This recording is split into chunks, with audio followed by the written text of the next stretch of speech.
Hi friends, എല്ലാവർക്കും my വ്ളോഗ്സിൻ്റെ പുതിയൊരു വീഡിയോയിലേക്ക് സ്വാഗതം. ഇന്നത്തെ നമ്മുടെ വീഡിയോ എന്ന് പറയുന്നത് സാറയുടെ ഒരു വീഡിയോ ആണ് കേട്ടോ.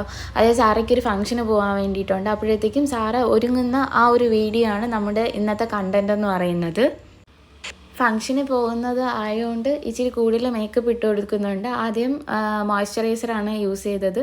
പിന്നെ അത് കഴിഞ്ഞിട്ട് ഫൗണ്ടേഷൻ ഇടുന്നത് കൊണ്ട് പിന്നെ ഒരു പ്രൈമർ ഇട്ട് കൊടുത്തു.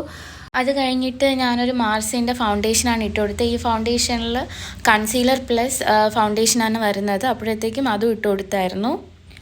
അത് കഴിഞ്ഞ് മാർസിൻ്റെ തന്നെ ഒരു സെറ്റിംഗ് പൗഡറും കൂടെ ഇട്ട് കൊടുത്തിട്ടുണ്ടായിരുന്നു. പിന്നെ എനിക്ക് ഏറ്റവും പാടുള്ള ഒരു കാര്യമാണ് വേറൊരാൾക്ക് ഈ ഐലൈനർ വരച്ചു കൊടുക്കുക എന്നുള്ളത്. എന്നാലും ഞാൻ ഒരു കുഴപ്പമില്ലാത്ത രീതിയിൽ അവൾക്കത് വരച്ചെടുത്തിട്ടുണ്ടായിരുന്നു. പെൻസിലിട്ട് വരയ്ക്കുമ്പോഴത്തേക്കും കണ്ണിൻ്റെ ആ ഒരു ലിഡ് കാരണം അങ്ങോട്ടും ഇങ്ങോട്ടും നീങ്ങിപ്പോവും, അങ്ങനെ ഫുൾ അവിടെ സ്പ്രെഡാവും. അതുകൊണ്ടാണ് ഞാൻ ഈ ഒരു ഐലൈനർ യൂസ് ചെയ്തത്. കണ്ണ് തുറക്കരുതെന്ന് പറഞ്ഞ് ഞാൻ പിന്നെ അഡ്ജസ്റ്റ് ചെയ്ത് എങ്ങനെയൊക്കെയോ വരച്ചു. അങ്ങനെ ഐലൈനർ വരച്ച് സെറ്റായിട്ടുണ്ട്. ഇനി അടുത്തതായിട്ട് നമുക്ക് ചെയ്യാനുള്ളത് ഐ ഷാഡോ പാലറ്റ് എടുക്കുക, ഐ ഷാഡോ ചൂസ് ചെയ്യുക. അപ്പോൾ സാറയ്ക്ക് ഇഷ്ടമുള്ള കളർ ക്രീം കളറാണ്. പക്ഷേ ഇന്ന് അവളിടുന്ന ഡ്രസ്സിന് ആ ക്രീം കളർ മാച്ച് അല്ലാത്തതുകൊണ്ട് ഞാൻ ക്രീം കളറാണെന്ന് പറഞ്ഞിട്ട് വേറൊരു കളറാണ് അവൾക്ക് ഇട്ട് കൊടുത്തത്. ഒരു ഗോൾഡൻ ഷെയ്ഡ് വരുന്ന ഒരു ഐ ഷാഡോ ആണ് അവൾക്ക് ഇട്ട് കൊടുത്തത്. അത് ആ ഡ്രസ്സിന് കുറച്ച് മാച്ചിങ് ആയിട്ടുള്ളൊരു കളറാണ്. അത് കഴിഞ്ഞിട്ട് സാറയ്ക്ക് ഐബ്രോസ് ഇച്ചിരി തിക്നെസ് കുറവാണ്, അതായത് മുടി അവിടെ കുറവാണ്. അപ്പോൾ അങ്ങനെ ഫില്ലാക്കാൻ വേണ്ടിയിട്ട് ഒരു ഔട്ട്ലൈനൊക്കെ വരച്ചു കൊടുത്തിട്ടുണ്ടായിരുന്നു നമ്മുടെ പെൻസിൽ വെച്ചിട്ട്. അങ്ങനെ ഒരു ഔട്ട്ലൈൻ വരച്ചു കൊടുത്തിട്ട് പിന്നെ ആദ്യം നമ്മുടെ ഐബ്രോസിൽ ഫില്ല് ചെയ്യാൻ ഞാൻ യൂസ് ചെയ്തത് നമ്മുടെ ഐ ഷാഡോ പാലറ്റിലെ ഒരു ബ്ലാക്ക് കളറാണ്. പിന്നെ അത് എനിക്ക് നേരെ സെറ്റായി തോന്നാത്തതുകൊണ്ട് പിന്നെ അകത്തും ഞാൻ പെൻസിൽ വെച്ച് തന്നെയാണ് പിന്നെ ഫില്ല് ചെയ്ത് കൊടുത്തത്.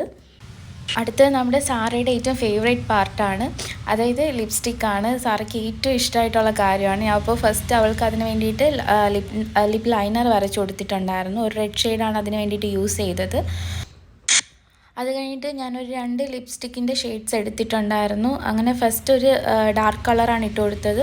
ഒരു ന്യൂഡ് ഷെയ്ഡ് കിട്ടാൻ വേണ്ടിയിട്ട് ഇതിൻ്റെ പുറത്തുകൂടെ ഞാൻ വേറൊരു ലൈറ്റ് ഷെയ്ഡും കൂടെ ഇട്ട് കൊടുത്തിട്ടുണ്ടായിരുന്നു. അങ്ങനെ ലിപ്സ്റ്റിക്കിൻ്റെ പരിപാടി കഴിഞ്ഞപ്പോഴത്തേക്കാണ് വിചാരിച്ചത് എന്തായാലും ഒരു ഫംഗ്ഷന് പോകുന്നതല്ലേ, അപ്പോൾ ഫേസ് ഇച്ചിരി ഹൈലൈറ്റ് ചെയ്യാമെന്ന് വിചാരിച്ചു. അങ്ങനെ ചീക്സിൽ ഹൈലൈറ്റർ അപ്ലൈ ചെയ്യുന്നുണ്ട്. ലാസ്റ്റ് ഒരു പൊട്ടും കൂടെ തൊട്ടപ്പോഴത്തേക്കും ഫേസിൻ്റെ കലാപരിപാടികളെല്ലാം അങ്ങനെ അവസാനിച്ചു. ഇനി നേരെ അടുത്ത് ഡ്രസ്സിങ്ങിലോട്ടാണ് നമ്മൾ പോകാൻ പോകുന്നത്. അപ്പോൾ ഇതാണ് കേട്ടോ സാറയുടെ ഔട്ട്ഫിറ്റ് എന്ന് പറയുന്നത്. ഇത് ഞങ്ങൾ സ്റ്റിച്ച് ചെയ്തതാണ്. പുറത്തുനിന്ന് ഫസ്റ്റ് മെറ്റീരിയൽ എടുത്തിട്ട് ഞങ്ങൾക്ക് അറിയാവുന്ന ഒരു ചേച്ചി ഇത് സ്റ്റിച്ച് ചെയ്ത് തന്നെയാണ്. അത് കഴിഞ്ഞിട്ട് നമ്മുടെ ഓർണമെൻറ്റ്സ് ഒക്കെ ഇട്ടു, ഒരു മാല ഇട്ട് കൊടുത്തിട്ടുണ്ടായിരുന്നു. പിന്നെ അടുത്ത് പൂവും വളയും ഒക്കെ സെറ്റ് ചെയ്ത് കൊടുത്തു. ഇതാണ് നമ്മുടെ സാറയുടെ ഫൈനൽ ലുക്കായിട്ട് വരുന്നത്.